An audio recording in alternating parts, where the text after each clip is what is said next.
evening, everybody. Good evening. Good evening. Thank you all for tuning in today. We're so excited to be sharing with all of you as we discuss the topic of marriage maintenance.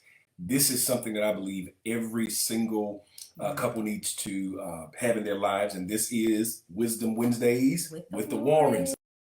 We're doing a little different today. Normally, we'll just do something and it'll be about 2-3 minutes. But I wanted to go live with my wife for 15 minutes or so. So I need you all to share. And please make sure you do that. You share and invite, tag, get every husband, every wife, every person that's engaged, everybody that you've been seeing talking about relationships, and also get the ones who've been dogging out being in a relationship.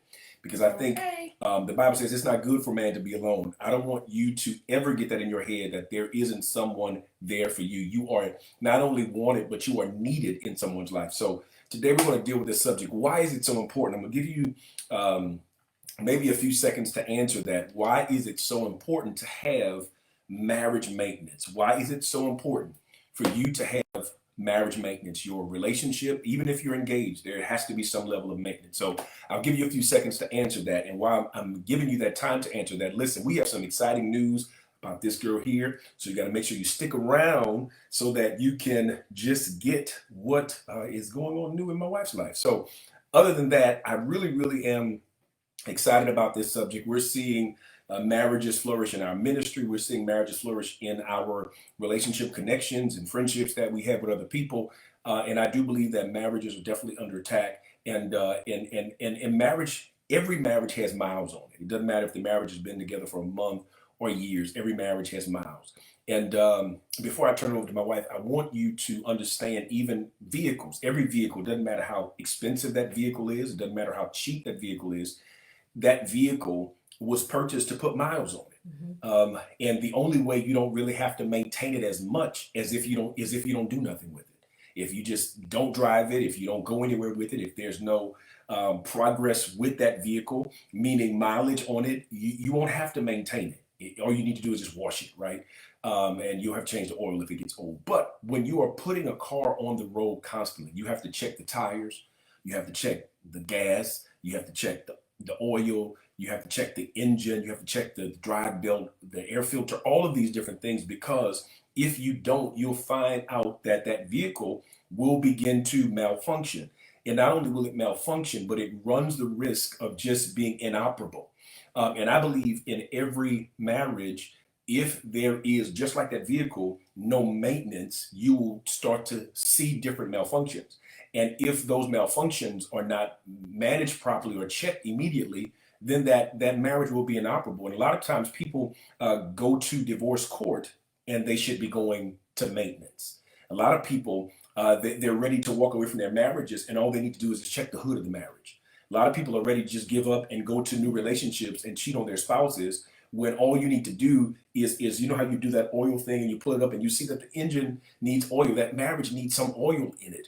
And I know for a fact there may be couples that are here and you may not have had that tough conversation with your spouse like marriage maintenance. So I'm going to ask my wife in a second, what are some marriage maintenance tips? She is an amazing wife. She knows how to pray. Listen, anybody that knows this girl knows she can pray, paint off the walls. But there are so many specifics that I believe is necessary in marriages. And I want to really target those individuals who are really on edge with their husband, on edge with their wife, on edge with their children, on edge, and even on your job. Because sometimes we take out our frustrations on each other and we forget that if we just send that marriage to a place called marriage maintenance, and whatever that maintenance is, my wife will share that with you.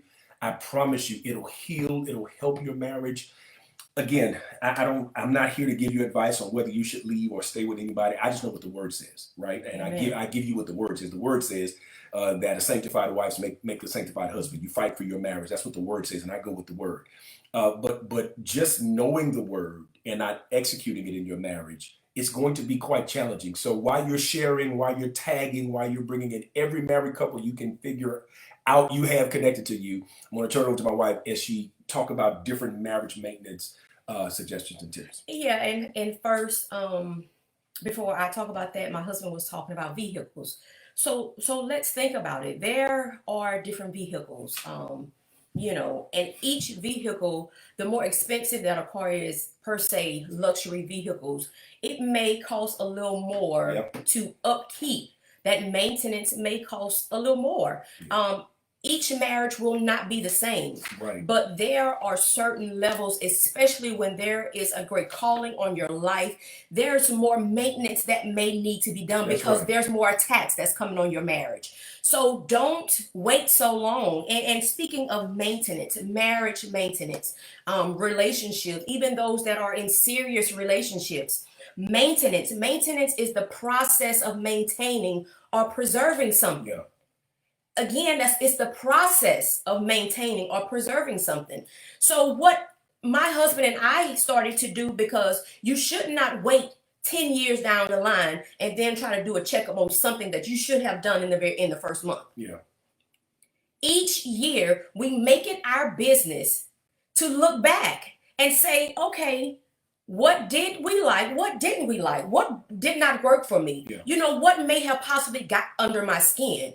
Okay, well, let's try to talk about that and fix that. We're not going to wait, 10, 15 years down the line, seeing something that wasn't working and we just overlooked it because we were so busy. And we see these problems arising, but we just overlook it. Right. Just like a car, if you do not change the oil, eventually something is going to go wrong with the motor. That's right. In marriages, if we do not check ourselves, there's something that's going on in our hearts, then we're going to begin to get sick and it's going to spew out Yeah. in your relationship. So don't wait so long. Have pit stops, Right. whether it's every month, every 3 months, every 6 months, whatever it is, but take the time to stop and say, okay, let's look back on how far we've come. Yeah. And what is it that we can change or keep. Mhm. And then I want y'all to write a few things down. Something she said, and I wrote this down: expensive cars require a different level of maintenance. Yeah. Depending on what you want to see out of your marriage will determine how much maintenance you put in it. Yeah. If you're not expecting anything, there's so much I'm expecting out of my wife, so much she's expecting out of me, so much we're expecting out of each other as a unit. And if we don't have great expectations in God according to His will, then we'll never put the time in. We'll never pray. Prayer is a maintenance tool for your marriage. Mm-hmm. Fasting together is a maintenance tool for your marriage. We do devotion every day. Devotion is a maintenance tool for your marriage. Listen, I know I post about my wife all the time. Whether y'all like it or not, y'all know I'm going to do it regardless. My girl. I know we talk about our marriage a lot. Listen, that's not a facade. Right. That's not fake. It's healthy. It's healthy. You're supposed to uplift your husband and your wife. You're supposed to do that. And we don't do it because we're trying to prove a point. We don't do it because we're trying to cover up what isn't happening. We do it because there are so many people who inbox us and send us messages about how much we're encouraging them, how much they desire a relationship, how much they want their marriages to work. So we're showing them we're not a perfect marriage, but we're just a marriage matter of fact, we expect so much from God for us. So we maintain it. Do we have problems and issues like any marriage? Yeah, but we maintain it. And I believe our marriage is a flourishing marriage, but there's so much in the future. So what I would do is I'm going overboard for the maintenance. She's going overboard for the maintenance. She prays overboard. I pray overboard. We fast. We do all of these things because we know without a doubt that if we don't maintain it, we won't see it. And before I want to say this last thing, the maintenance tools. Prayer is a maintenance tool. Fasting is a maintenance tool. Affection is a maintenance tool. You see that big spoiled thing? It says spoiled wife. Listening Yeah, is a maintenance listening tool. is a maintenance tool. Apologizing is a maintenance tool. Yes. Communicating. Brothers, hear me carefully. You know, we always want folk to hear us, but like she said, listening is a maintenance tool. And then another thing, dating, outings, doing things together. Saturday is our day. We love to go out of town. We do things together. That's a maintenance tool as well. Yeah, and let me say, as far as women, like my husband pointed out, my shirt. I have an amazing husband. You hear me? My husband takes care of me. Yes, Lord. There's nothing that I stand in need of because my husband makes sure that's done. But I don't want us, especially when you have a great husband, a great significant other, do not take that for granted. Don't take that for granted. And when you get to those pit stops, ladies, hear me. I have always prayed because my husband don't tell me no. That's not a vocabulary that's like it's just been that way. God has provided for my husband, and my husband provides for me. But at the same time, I always pray, Lord, if it ever gets to that point where my husband has to tell me no, please don't let me be in my feelings. Please do not let me be in That's my right. feelings. And if That's I can right. just be transparent and to not go Don't into too laugh much at us. detail, recently we had a pit stop where we do the maintenance, and my husband came to me, and it was something that he saw that he did not like and brought it to my attention. Now, let me help you. My flesh wanted to get upset, and it did. But when you have God living on the inside of you, what happened, I had to go back and reflect. Okay, it cannot be, oh no, you're wrong, I don't see that. Well, if he came to you and said, okay, this is what I see and it bothers me, then we need to check it. We're not always right. It's not going to always go our way. I went to God and prayed, and when I tell you, God helped me immediately.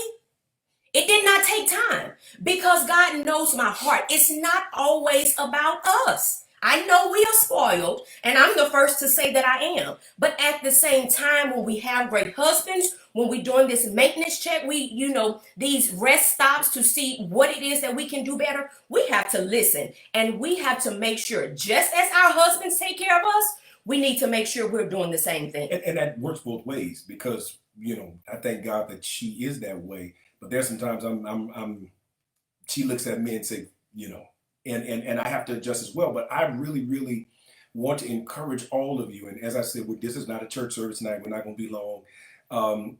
But I want to encourage all of you to spend time working on your marriage. Oftentimes, the greatest work you can do on your marriage is the individual work first. Yeah. And then as you do Absolutely. the individual work, the collective work comes together. When you bring your car, we have to bring our car to the dealership on the 12th, I believe, one of these days. And I'm not bringing the car to be totally fixed. There are specific things that has to be fixed. If that's not fixed, it will affect the total car. See what I'm saying? Mm-hmm. The oil is just a part of the engine. Mm-hmm. But if I don't change the oil, the engine dies and the total car is Yeah. not going to be operable. Yeah. It's the same thing when it comes down to the marriage. It may be a small thing that probably can be looked over for some time. But when you understand that the very small thing can affect the total thing, your marriage, if not right, it can affect your entire family. Mm-hmm. If not right, it can affect the work life. If you're in ministry, it can affect your church. And I believe that God is doing some great things. And speaking of some great things, listen, a couple of things that we got going on. Slidell Fire last month was absolutely bananas. And it's amazing that we're seeing different denominations, different races of people coming together in Slidell to have worship. It's amazing. Life Church y'all saw what happened on the land at Life Church. So you already know Life Church is crazy, just awesome. And so that's one of the stems of ministry that we have. And besides our own church, we have Slidell Fire. Slidell Fire is coming back October 23rd at the Comfort Inn in Suites right here. I think it's 126 Taylor Street in Slidell. You can look on our pages. Any one of our pages, you'll find it. Slidell Fire has an Instagram page as well. So I want you all to be a part of that. It's limited seating, so please get there. Make plans right now. I'm telling you, you're going to kick yourself when if you miss this experience. And then I'm also excited, y'all. Listen, when I met this young lady, I knew for a fact that there was ministry on the inside of her. And when God spoke to me and told me that this was my wife and the woman that was going to stand with me in ministry, I had no idea the depth of ministry that was on the inside of her until I got real close to her, until I began to not only spend time with her, but there were moments where I needed the ministry in her. Let me tell you something. Even though many of you have become acquainted with me over the years, I promise you, this woman of God is filled with ministry, and I'm excited about the new season of ministries happening in her life. She is now launching TW Ministries, Tanithia Warren Ministries, as you can see on the screen. We're excited about that. And her website, you want to tell them about it? Yeah, it's TanithiaWarren.org. Yeah. And it's just something that if you've ever been on Sister Study, listen, the link for that will be on there as well. I just there's just this push that God is giving me for especially women. Yeah. Like there's a push because there's so much wrong that's going on in the world that's speaking very loudly, and it can, overcompensate for what's right. And I just have a push to speak and to speak louder so that we as women in ministry, we can be who God has called us to be. We don't have to be catty. It's enough room for all of us. Yeah. We can love one another on purpose. Yeah. And not even be expecting anything in return. Just be great people. Yeah. That's all I want for all of us. And I want all of us healed. Yeah. I want all of us whole. And brothers can be blessed on yes, that website too now. Yes, set Don't leave free us out. and delivered. Don't Now, leave it's us out. not just, for women, but there is a greater push that I have for women. So please, please, please, when you get off, go check it out, TanekiaWarren.org, and there will also be updates weekly, different ministry moments that will be on there. So check it out. Yeah, listen, we love you guys. This is way longer than we would normally do Wednesdays with the Warrens, but we wanted to do it tonight just to be a blessing and to give you some great news of the things that's going on in our life and in our ministries. So y'all, we love you guys. Have a great Wednesday night, and I guess we'll be back next week. Yes, we will. All right. Love you guys. Have a great night. Bye-bye. Bye-bye.